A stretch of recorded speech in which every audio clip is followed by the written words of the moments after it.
Hi, I'm Angela Non. I'm Ariana Kempis. And this is BRB Crying.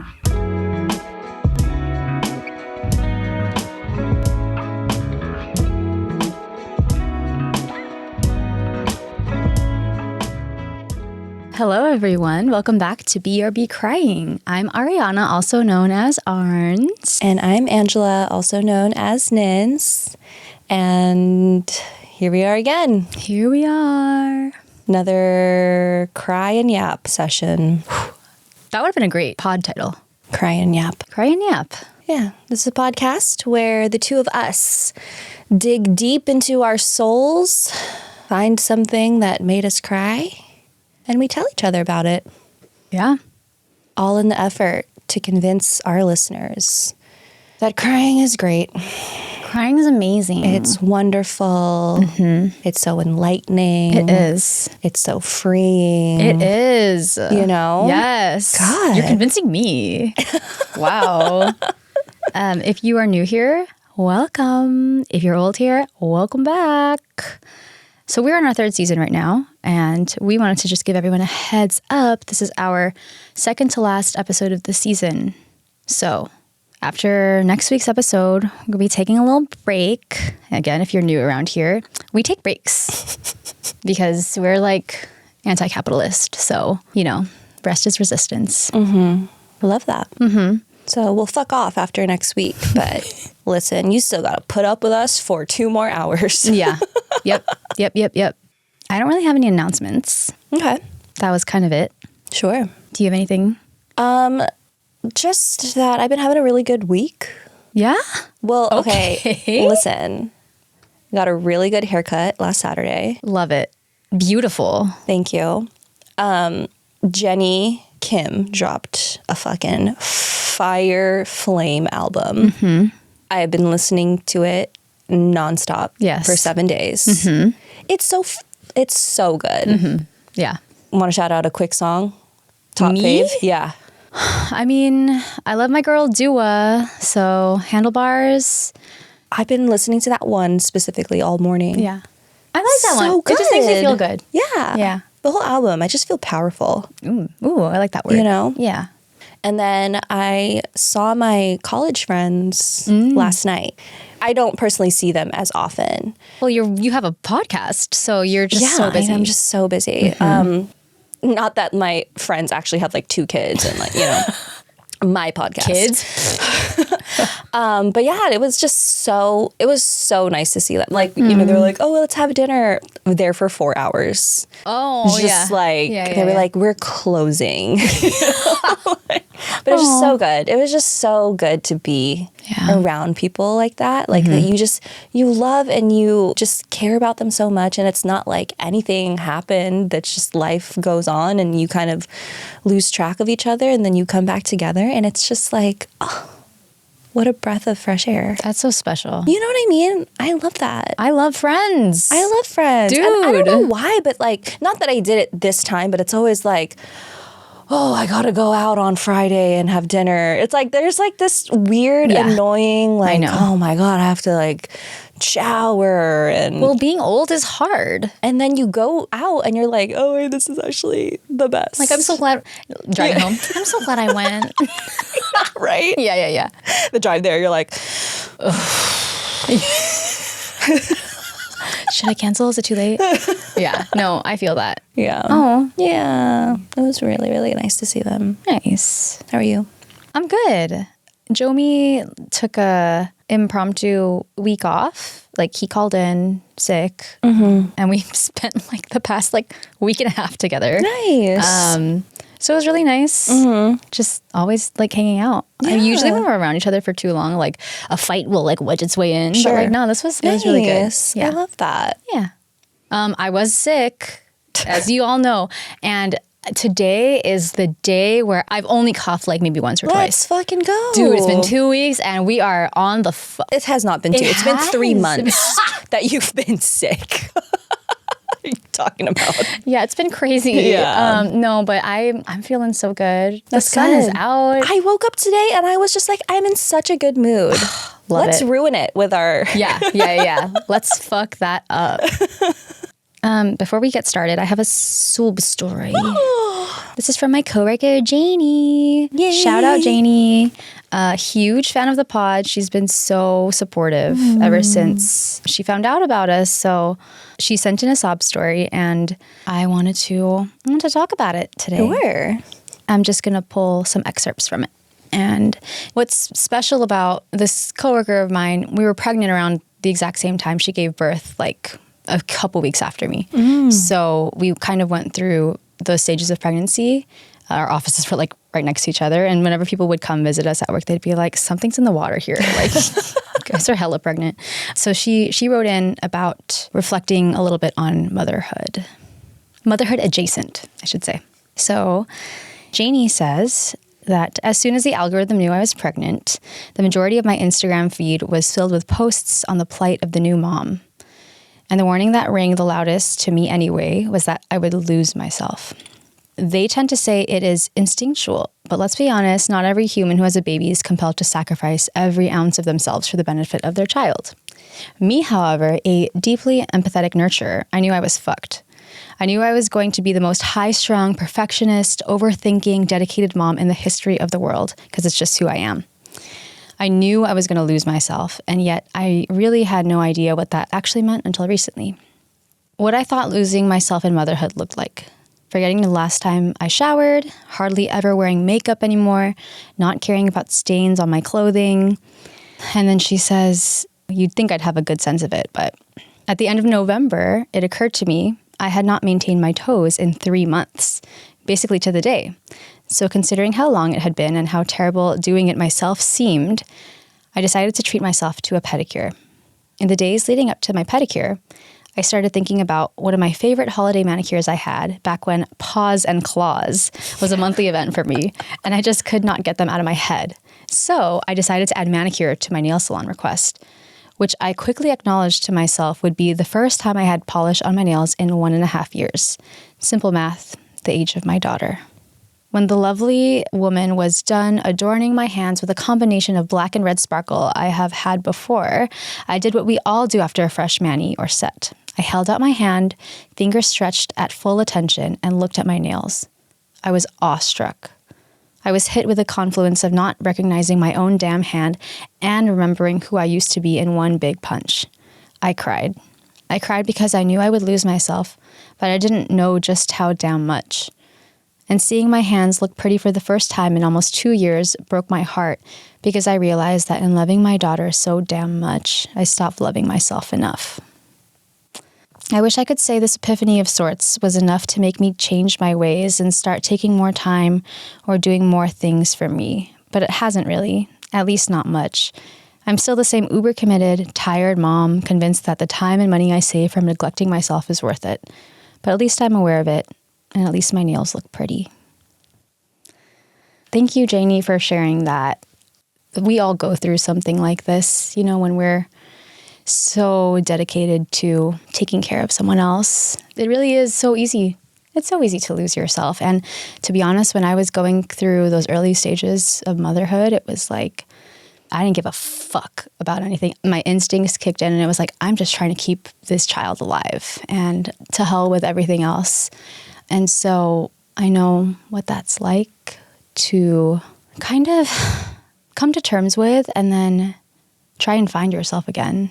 And like she says, you know, she's not back to the paws and claws, but just having that awareness and just taking that moment. Like that was a little bit of a meditation that she entered when she was struck by that. It was so beautifully written. And it's just the way that she described that moment of outstretching her hands and just recognizing who she was before motherhood, finding glimpses of that again, and then recognizing this whole other version of herself that are existing at the same exact moment that she looked at those nails. Like, that's so beautiful. Yeah. You know, life is so fast. Life is so in your face. It's so wonderful when we can just take even 1 second and show ourselves that love and feel beautiful. Yeah. It is hard to like treat yourself and find those glimpses, but I mean, even if it's like the other day I took a shower and I like turned on the diffuser and I like played some music and I was like, wow. Was it Jenny? No, she But you know what I mean? It was like, I mean, just those little things make me feel a little bit like, oh, I'm doing something for me again. Yeah. Thanks, Janie. Thank you, Janie. Thank you for all your support as well. Yeah. And if you, listener, have a sob story that you want to write in, please, please, please email us hello@brbcryingpodcast.com, DM us, submit a form on our website, brbcryingpodcast.com, and we would love to hear from you. Wah. Forgot to do that in the beginning. Uh-huh. Oh, wah. That was really good. Thank you.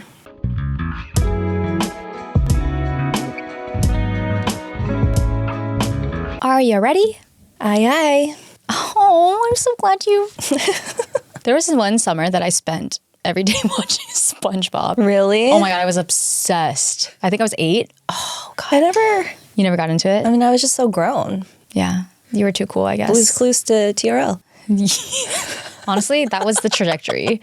You weren't alone. If you had an older sibling, seriously. You were 9 years old watching like Spring Break. Real World. What was I doing there? I should not be in Real World Austin right now. I'm fucking 11. You know what I mean? All right. So I've been watching The White Lotus lately. Me too. Okay. I have not started season 3. Oh, I see. I've only watched season 3. Oh my God. Well, Lou said I didn't need to watch the other 2. That's true. Okay, whatever. Okay, so yeah, I had like started season 1 and I really liked it a lot. And then it was the pandemic and I was like, I got a job. Yeah. And I didn't watch it. I didn't pick it up for like 3 years or 4 years. And then I remembered it. So I finished that and then I just finished season 2. Okay. But anyway, at the top of the Max app when you're watching, I saw that The Last of Us is coming back on April 13. And I was like, oh yes, there was something on The Last of Us that made me and the whole world fucking... Sorry, okay. What? I was planning on talking about that next week. Really? You know what? That's so funny because I was thinking, I wonder when we're ever going to accidentally sync up and talk about the same thing and how would we approach it? You know, like would it be like popcorn, like you say every other word? Like what would that look like? Yeah. Oh, yay. So have you rewatched it recently? No, because I was going to do that this weekend. Damn. You know what? I did the work for you. Don't even worry about it. Sorry. Well, now I'm fucked for next week. Yeah. Just do a personal story. It's easy. Yeah, so listeners, you probably know what I'm talking about, but I am going to talk about season 1, episode 3, titled Long, Long Time. And it was written by Craig Mazin, and it's starring Nick Offerman, who we lovingly know as Ron Swanson from Parks and Rec. I know you weren't super into it. I was fucking obsessed. Really? So seeing him on the screen, I was like, I almost shat my pants. I was like, are you fucking kidding me? And then Murray Bartlett, who I know you haven't watched season 1 of The White Lotus, but he is like this super unhinged like hotel manager. Incredible. Both incredible. All right. My sources for today, honestly, the episode. And there's a video I will link. It's Nick Offerman winning an Emmy. And then there are a couple of other sources, but I'll talk about them as I get to them. So everyone, I know you've probably watched this episode, but if you haven't, some context. So The Last of Us is a very tasteful post-apocalyptic drama premiered in January 2023 on HBO. And it stars Pedro Pascal, otherwise known as Zaddy. Zaddy. As Joel. Sorry, yeah, he was Joel. And Bella Ramsey as Ellie. This is all based on the video game The Last of Us by Naughty Dog. And during the lockdown 5 years ago, happy anniversary, by the way. Will I be crucified for that? So Jomi was going into work. Obviously, he's one of the few people who actually had to go into work while we were all sitting at home. But when he wasn't at work, he really got into the video games again because he had the time to. And one of these games was The Last of Us. We would hear him play upstairs, and pretty soon we were like, oh, that sounds interesting. You know, we're all fucking bored. So we start kind of like watching over his shoulder. Who's we? Me and Jomar's sisters. Because we were holed up together for like 5 months. And pretty soon we were like, glued to the screen. Don't play without us watching. And we were like, the storyline was so good. Yeah. Unfortunately, that means that I know how it ends. Which I'm just going to stop. I'm just going to stop saying anything. I'm just going to stop there. Okay. So anyway, I won't spoil anything though, but I'll keep it pretty high level just because I feel like it's not that relevant, you know? Yeah. But anyway, so in this video game, there's a pandemic caused by this mass fungal infection called cordyceps. Basically, zombies. Joel's life has been decimated by the loss of his daughter at the beginning of the show. And then this wee young child named Ellie comes along. Ellie is special because she's immune to the virus. And she is probably the key to the vaccine. So Joel, who is the smuggler, is tasked with bringing her across the country. You know, they have this really begrudging relationship at first, but eventually it blooms into this semblance of a father-daughter relationship. Great game. Like, I've played it. I watched it. But it's an incredibly adapted show. And also, we love a hot dad. Oh my God. He's so... The scruff. Oh my God. You know, all of it. It's too much. It's too much. Ooh, did I say it was hot in here? But anyway, in the midst of all this, we are thrown, blindsided by this episode about our dear friends Bill and Frank. This episode was nominated for a slew of awards. Why? I don't know. But Nick Offerman won a fucking Emmy for this episode. And it has been hailed by a lot of different sources as basically the best episode on TV in years, and also one of the best queer episodes to air ever. I also do want to mention that, unfortunately, bigots do exist, and a bunch of homophobic assholes review bombed this episode on IMDb. Yeah. Jeez. I know. And this article from The Gamer, it's titled The Last of Us Episode 3 Review Bombed Because Gays Exist. The author, James Troughton, says, other one-star reviews are angry that a gay man met a gay man, dubbing it completely unlikely, while in the same breath mentioning a girl who is somehow immune to a virus that has torn down the walls of society as we know it. It's fairly obvious what the common thread is across this sudden influx of negative reviews. A gay couple dared exist. And it's so true. Like, I laughed out loud when I read that. I was like, yeah, are you fucking kidding me? Like, people are like, oh no, like so unlikely that a gay man finds a gay man. But it's like, yeah, well, the story is about a girl who's the cure. Like that's, and also zombie. Like what the, like, what, this is what I wrote. What I want to say is like, fucking fuck you. But also I was thinking about Alok Kunan. I was just thinking. I know. And I was like, okay, they would not want me to be like that. So I hope you all find the healing that you are so clearly in need of. Wonderful. I'll tell him fuck off, but you can say that. But also, yeah, fuck off. All right. Obviously, spoiler alert. If you haven't seen this yet, please watch this. You literally don't have to watch the rest of the show. Did you watch the rest of the show? Okay. Yeah. I know some people literally just watch this episode. You don't really have to know much. It starts at the 17-minute mark of episode 3. Like, you don't really even have to watch that intro part. So, it's 2003. Bill is a survivalist whose town has been evacuated due to the virus, but he successfully stayed hidden in his little bunker. So now he has this entire town's resources at his disposal. He's running around. He like builds a generator. He sets up traps to like kill all the zombies. He has free reign, unlimited ingredients. He's making all these like delicious meals. He's clearly self-sufficient, and it's kind of like living the life. But he's also really lonely because at the end of the day, he's safe, but he's alone. So fast forward 4 years later, a man named Frank stumbles onto Bill's property, and Bill's like obviously really suspicious, but Frank somehow convinces Bill to let him inside for a meal and a hot shower. And Bill is nervously cooking this incredible meal, and he's like serving Frank some wine, and Frank is so effusive in his praise, and it's like really throwing Bill off. You know, he hasn't fucking talked to anyone in 4 years, and suddenly this like handsome man is like, oh my God, this is the best meal I've ever had. But I wanted to show you that scene just to give you a little, a little refresher. Yeah. You know? Oh, I'm so ready. I know. Can I just copy your story for next week? I'll just... Fuck. The listeners would love that. No, just keep playing. So I just wanted to show you that, give you a little taste so you remember what it was like when they first met. So the rest is history, and there's a scene I'm definitely going to talk about, but I can't yet because I need to save my tears. I need to get through the rest of this. Sure. So after that scene of that first meal they share together, fast forward to 3 years later, they're already bickering like an old married couple, as one would presume would happen when you're alone with someone, just you two. Mm-hmm. And they're bickering because Frank, who is ever the romantic, wants to fix up the house. Bill thinks it's a fucking waste of time and resources. You know, he's no nonsense. But Frank says, paying attention to things, it's how we show love.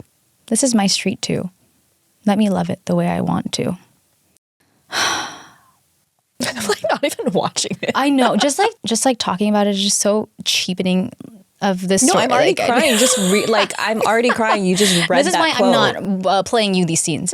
There's also the strawberry scene. I don't know if you remember this one. Oh, yeah. We're not gonna. Oh my God. Yeah. We're listener. If you have not watched the strawberry scene, they're jogging around the block, and Frank surprises Bill with some strawberries that he planted, presumably a while back, because they're ripe. And you can also assume that they haven't had strawberries this entire time.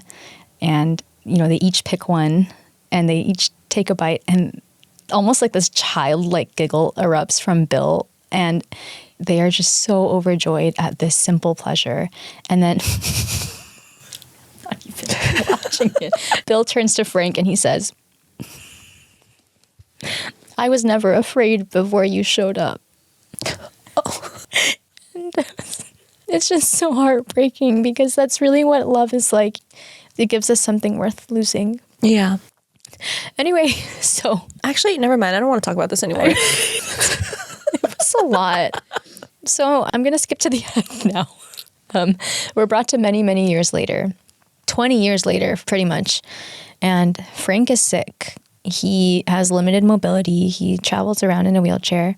Bill, who was once this no-nonsense, gruff man, is now watering the plants, tending to the house the way Frank used to. And Frank is, he's trying to paint and he's frustrated by his inability to do so. So he decides it's his last day to live.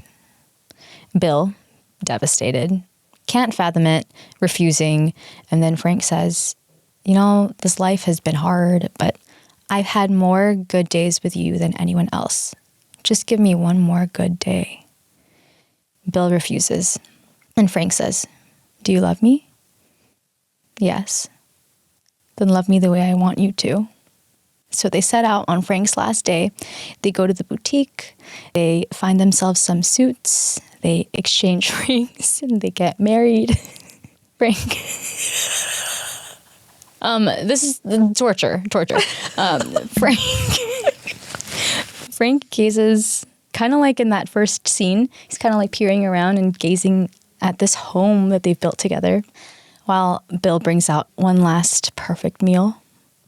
They share this bottle of wine. And like that first day, Frank tosses his head back in pleasure. And then we get to after dinner. I'm going to show Nins that scene now. After dinner, Bill hands Frank the wine glass with all of the crushed up meds, which is how Frank has requested to die. And then Frank realizes that Bill has also given himself a glass of wine full of meds, enough to kill a horse. Bill says, I'm old. I'm satisfied. And you were my purpose. Frank says, I should be furious. But from an objective point of view, it's incredibly romantic. And they laugh, and then Frank says, "Take me to bed." So this is the end of their story.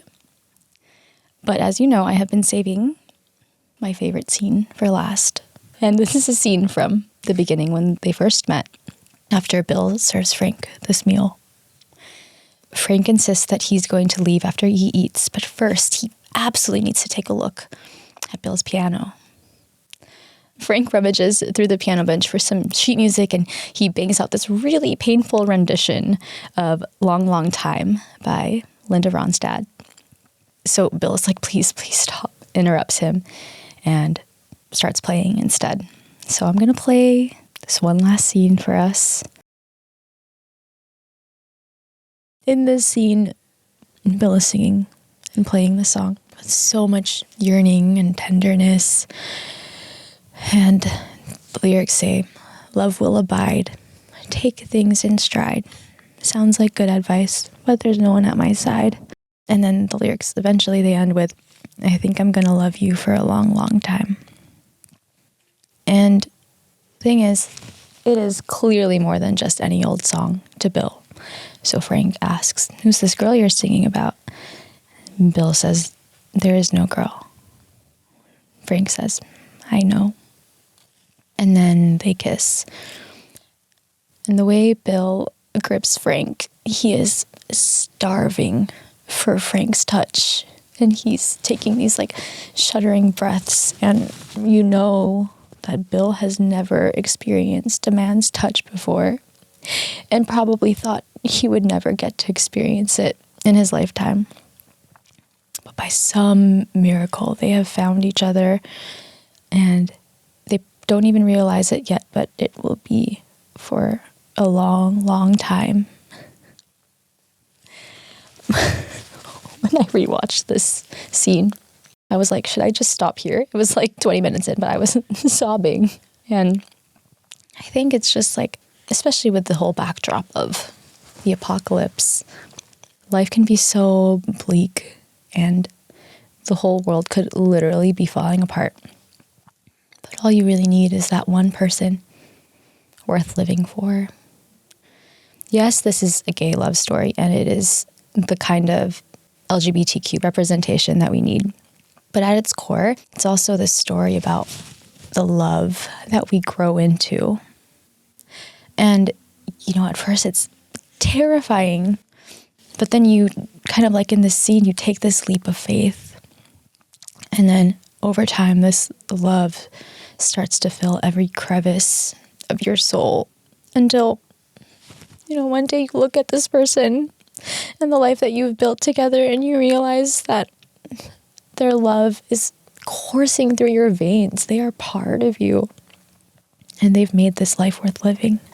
This is obviously a revolutionary piece of cinema for so many reasons. The stunning performances, the queer representation, and the fact that they manage all of this with a zombie apocalypse.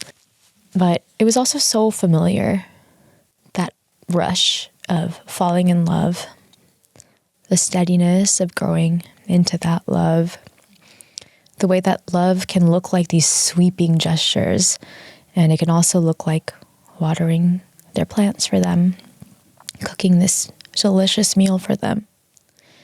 But mostly, this episode was just this beautiful retelling of this age-old truth, and that is that love changes us. That's the whole point. In his Emmy acceptance speech, Nick Offerman is saying that, you know, this whole episode, this is storytelling as medicine. And I love that so much. And it is, you know, these stories, they break us open and they heal us from the inside out. They give us hope. And they also reflect back to us what we already know. It really could not matter less who we love. And maybe it doesn't even matter so much how we do it. All that matters is that we love at all. I don't have anything to add. I was just going to say that's why I ended it there, because if there's like a piece of media I could just have everyone watch, I think this would be up there, because the amount that they packed into this hour was phenomenal. And I was trying to think about, because I hadn't seen it since when it first came out. And so I was kind of already thinking about what I would say about it. And I think the thing that I had remembered, or the takeaway that I had kept, was that this is a time when the world is disastrous and it's so scary. And for whatever reason, Bill was able to take care of every physical need. And once that's taken care of, what is it that's actually worth living for? What is it that you actually need beyond food and water and shelter? You can actually have such a full, beautiful life with just one person at your side, with fresh strawberries, with a little bit of music. That's all you need. And you will be so, like he said, satisfied. Yeah. In that same speech, his Emmy acceptance speech, Nick Offerman said something about how things that we do to take care of each other, that's the whole damn point. I think what hurts especially about casting Nick Offerman is I feel like every character he plays is exactly like Bill, you know? It's like Ron Swanson was, which you gotta think, he must be like somewhat typecasted. He must be kind of like that, you know? And so it's so... To unearth that tenderness is even more jarring. Yeah.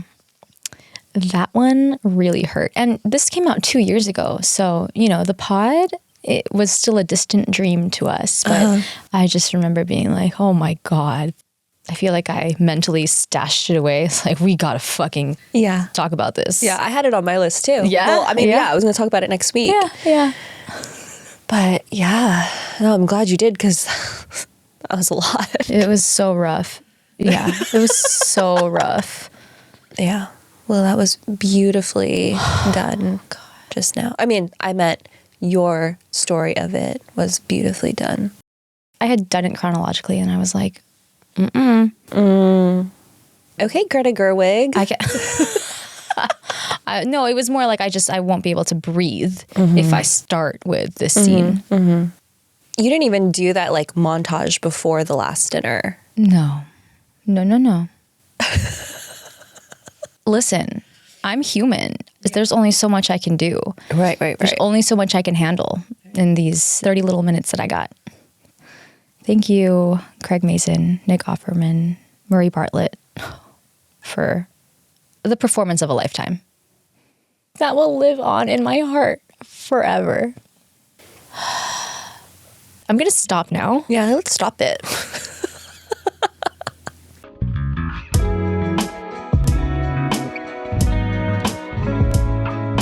Fuck me up. I'm already fucked up. We don't need to add to this. Is this like a light one? What's the vibe?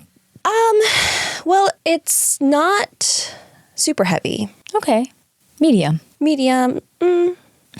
It's whatever. It's whatever. Okay. So last season, I covered the Hamilton musical, which at the time kind of reignited in my household this love for the theater. Theater. As my husband and I like to call it. We are patrons of the theater. Anyway, one night we were watching YouTube videos of musical performances, the classics, you know, Kristen Chenoweth, Idina Menzel, For Good, you know, She Used to Be Mine from Waitress, Ben Platt, Waving Through a Window, all of it, you know? And it was kind of like this whole evening where it was just on, you know, we were kind of like on our phones, whatever, but it was just on. And at some point we kind of just let the algorithm go. So we weren't actively picking the videos. They were just based on this. We recommend that. And so I'm fully browsing on my phone at this point, not really paying attention. And then this video pops up that fully stops me in my tracks. I look up and I'm just glued to the screen, and it genuinely stills me, which is kind of funny because you'll find out in a moment that this is something that I've obviously heard before. To be honest, the whole world has heard this before. And yet this video forced me to experience it in a new way. But before I reveal what the video is, I first need to introduce you to a man you have always indirectly known. Okay. And this man is Alan Menken. No idea. You do. Friend from college? No. He is one of the most celebrated composers of our lifetime. So, sources for today, the bio uploaded on Britannica for Alan Menken, a profile Song Hall did on Alan Menken, and an article uploaded by Playbill regarding Alan Menken. A couple more sources, but I'll reveal that as I hit them. Still not going to tell you what the video is about because I'm annoying. So let me just jump into some very quick context on Alan Menken's life. Born in Manhattan in 1949 to two parents who were very much lovers of music, instilled this in him at a very young age. And he decides to go to NYU, and he's like, okay, well, my dad was a dentist, so I'll just like study dentistry. Fails, like just so bad at dentistry. And he's like, okay, fine. I'll just study music because that's clearly where my heart lies. Yeah, next path after dentistry, makes sense. Like a natural progression. Transfer the credits. So from there, he finds his way as a musical theater lyricist and composer. And once he steps into that industry, everything just clicks for him. He knew the moment that he started that work, that this was what he was meant to do.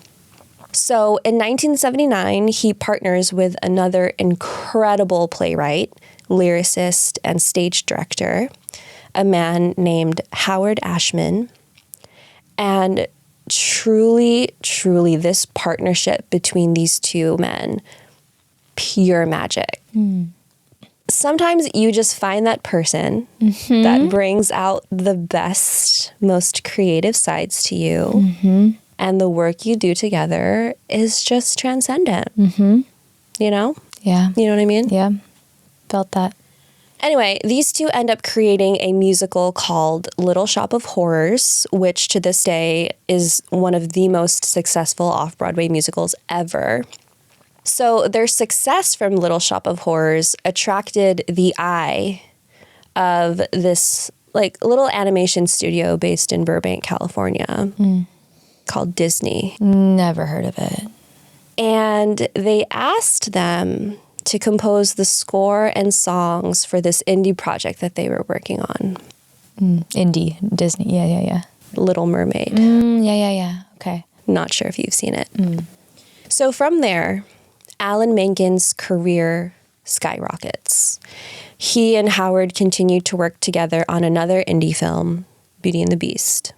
After that, they were in the midst of working on their next project, Aladdin.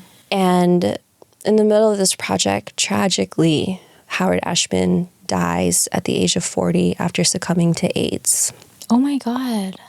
It's so hard. Young. There is this documentary called Howard that's focused on his life, and it's beautiful, but it's just, it's life, you know? And again, the magic of their partnership will live on literally forever. Please, we will never not know of the work that they created. Anyway, so Alan continues to add more and more masterpieces to his discography. Pocahontas, Hunchback of Notre Dame. Never heard. What? I haven't heard of Hercules. any of these. No. Home on the Range. What? Sister Act. Tangled. I mean, Tangled? Tangled. Dang, okay. Truly, like, the list does not end what this man has contributed to the world. So what on earth was this video that made me cry? It was a 2022 concert entitled Hollywood in Vienna. had no idea what this was. So I was just watching this video. But when I looked into it, Hollywood in Vienna is an annual concert and this fancy pants music gala held in the Vienna Concert Hall, where they honor the most prestigious film composers of our time. And each year they will present one of these composers with the Max Steiner Film Music Achievement Award. And in 2022, the recipient was Alan Menken. Then it essentially becomes a concert featuring all of the honorees' compositions.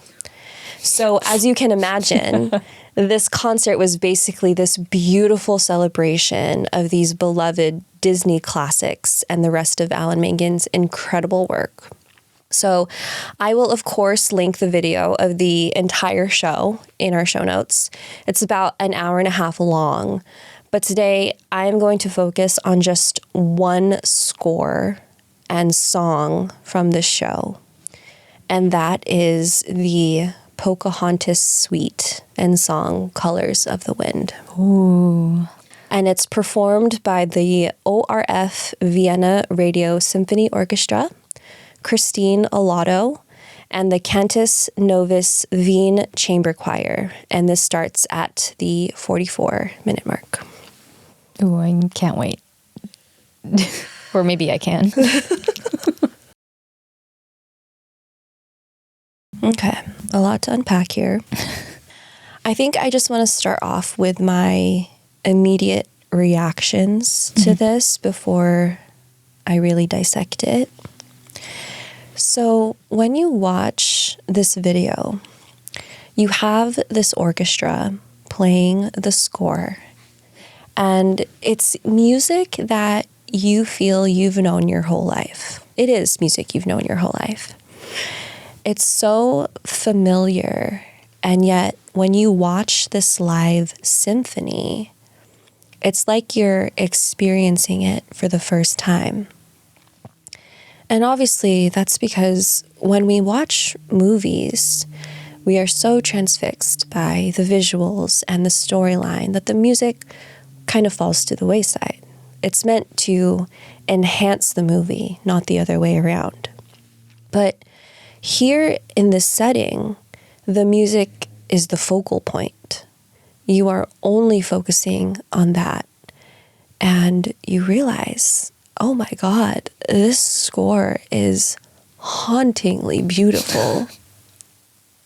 The score then transitions to the universally known song, Colors of the Wind. And it's sung by Christine Olato, who is a Filipino-British classically trained singer and has been in a bunch of musicals, In the Heights, Hamilton, and Prince of Egypt, just to name a few. And she sings this song beautifully, and also she's just fucking beautiful. But it's really the finale of this suite that really gets me. It stopped me dead in my tracks.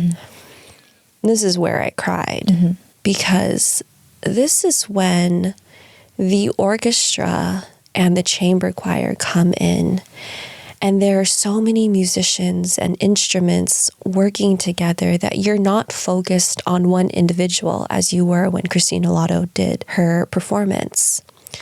You just become fully immersed in this epic, incredible, overwhelmingly powerful performance of this beautiful score. And I just felt so overcome with emotion and felt it in my soul so deeply that I couldn't help but cry.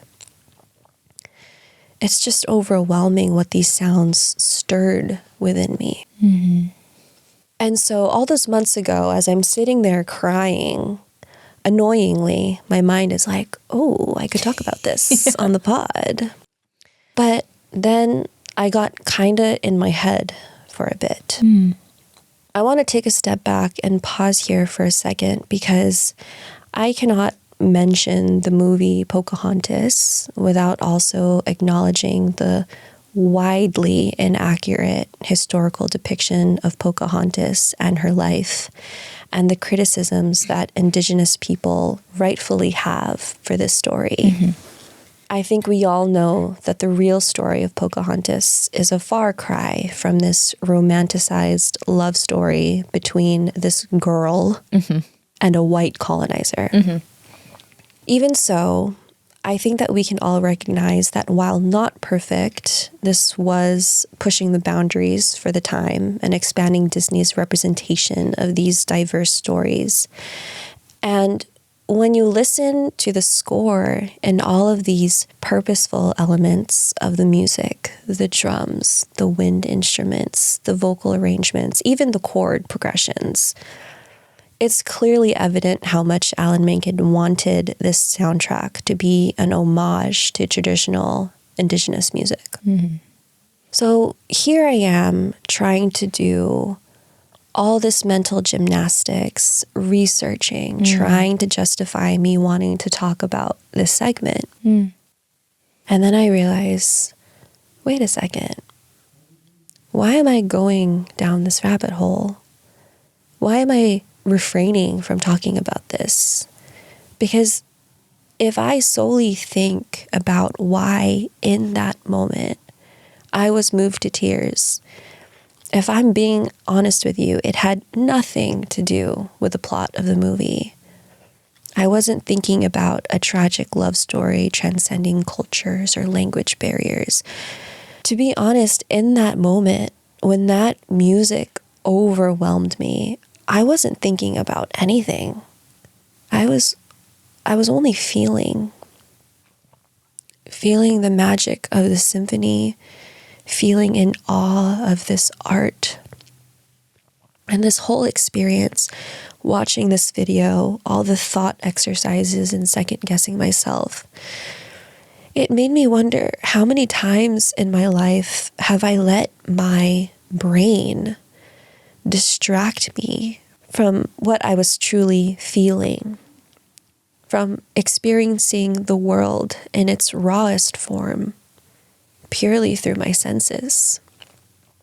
Because I am always trying to rationalize, apply logic, to make sense of, to skirt around mistakes. Or I just let my mind run so fast that I end up missing the point entirely, which is that we are here to feel what it's like to be alive, to experience the world and allow ourselves to be moved by it. We live here on earth, not inside our heads. So yes, today my story is about a man named Alan Menken who composed so many beloved Disney classics that were then performed at this gala celebrating his lifetime achievements. That's what my logical brain would say. But if you were to ask my heart, it would tell you that what made me cry this time was just another moment I allowed myself to fully experience being alive. That was beautiful. Am I on my third tissue today? My shirt sleeves are soaked. I mean, I cried from the beginning. There's something about live music. I think it's exactly what you're saying. It stirs within you these feelings, but especially at the end when their voices swell. And what's interesting is that their voices aren't even singing lyrics. It's just the melody. Mm-hmm. There's no words. You don't need words at that point. Oh, no, that was so beautiful. Everything you shared after, especially. We are so in our heads about it. And I get the same way too when we're thinking about things to talk about on the pod. I'll come across something and I'm immediately like, oh, like I could say this and this, crafting the story in my head. But just those moments when you really let it wash over you. And give into it. You don't even know why, and that's okay. You just feel it in you, and that's enough. you really do feel most alive. You know, it's hard. Like sometimes just trying not to get canceled, you know? Exactly. And I know that us being, you know, academics, we joke about that, but I really do think that the context that we want to provide and the full story that we try and lay out for our listeners, that's important to us too, right? Like when we're trying to write these stories, but when it comes down to it, like it just made you feel some kind of way, and that's all that should matter. Yeah. And I noticed that when I was watching this, obviously I had to watch it many times to put the story together. And when Christina Lotto is singing, beautiful, no notes, right? But my mind, when she's singing, I'm so focused on her, again, focused on a visual that I'm like, oh, her dress is really nice. Yeah, like, yeah. oh, is she Filipino? No, like, literally, I was like, she looks Filipino. oh, like, you know, oh, I get it. Her dress is like Pocahontas' dress. Oh, her earrings are the necklace. You know, my mind is running. And I'm, again, not focused. I'm in my head. It pulls you out. And then when the finale strikes and there's so many people, so many instruments that you can't focus on one particular thing anymore. You're forced to just be. You're forced to just feel, and you can't think about anything else. Yeah. It was such a powerful contrast between the song and then the symphony. Yeah. And I was like, there you go again. Here I am in my head, not being present and not just feeling, purely feeling. Yeah. What a great reminder. For me too. You know, when I was writing my story, I found myself like typing as I was writing, you know, versus the first time I ever watched that episode of The Last of Us, where I was just like, whoa. Yeah. Could not even process it. Did not even have time to process because I was so overwhelmed with emotion. But I do tend to just kind of like, oh yeah, let me, like, I want to make sure to get this part. But like, dude, what's the point? Like, that's not why we're here.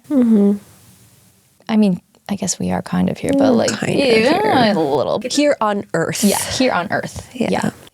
And especially if that's what we want everyone else to be doing too. Like, wow. Like, what an example. Damn. Yeah.